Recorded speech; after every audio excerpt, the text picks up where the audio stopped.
Welcome to the tutorial on InDesign.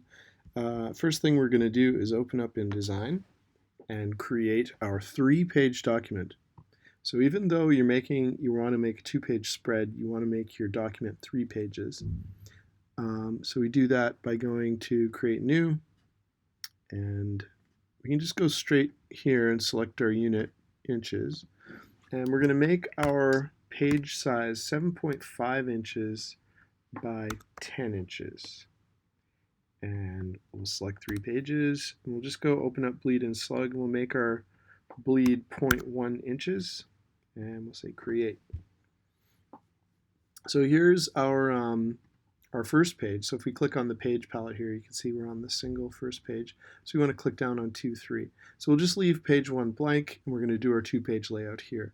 So on this page we have our pink margin guide. That's a non-printing guide.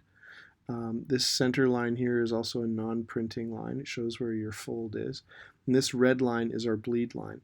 So if you're making, say, a background, let's just put in a solid color background. You want to make sure you take it to the bleed line. Okay?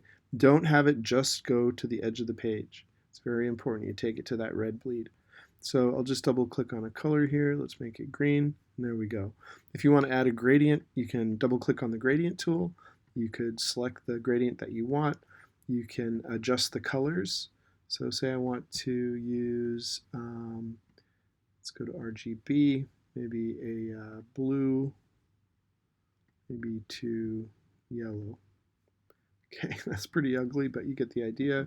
If you want to change the angle, you could do it like that. You can also just drag a line when you have the gradient tool selected. You can drag a line and adjust your gradient that way. Okay, so lots of possibilities. Now, if you want to put in text, you got to use the text tool. So, what happened to my toolbar? What have I done? Okay, so if your tools disappear, you want to go to Window. Let's go to Workspace and reset Essentials. There we go. Okay, so if you want to put in text, you got to use the text tool. So you can draw a text box. Okay, maybe I'll put in my heading. Okay, you can change your fonts up at the top here. Okay, so maybe I'll choose that font, and maybe I'll make it 130 points. Okay. If you want a body font, you can draw a big text box. And let's insert some placeholder text. So I'm just going to go to Type and then select Insert or Fill with Placeholder Text. Okay. And I'll just draw another text box on this side, and I'll just link the 2 text boxes together. Okay, so this is very important. If you want 2 text boxes, one on each side, you click on that little red box and then just put that in there. So now these boxes are linked, and the text will flow from one to the other. Okay. Now, if you want multiple columns, do not draw your boxes like this.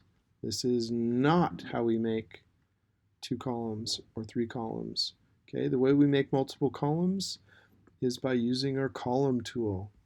So you want to go to your text tool and select columns up here, and there's a 2 column, okay, or 3 column, or 4 column. Okay, if you want to change the gutter, that's the spacing between the columns, that's this tool here. Okay, now when you put in your pictures, okay, I'll just place a picture. I'll make a box. I'll say place. I'll just select a picture. Let's put in a picture from here.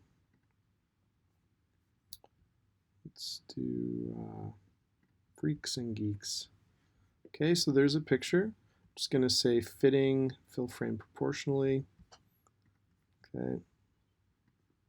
Now, the text is behind there, so if I want the text to wrap, I have to go up and select the text wrap. Okay, so wrap around bounding box. Now that text is flowing around there. Okay, if I want to modify that, I can go up to Window, Text Wrap, And now I have some options. I can add a border on just one side or on all sides. Okay, and it's just like that. Okay, so this is the proper way. Use your column tool, use your text wrap to do your layouts. Okay, those are the basics of layout. Those are the basics of how to create your file. So good luck.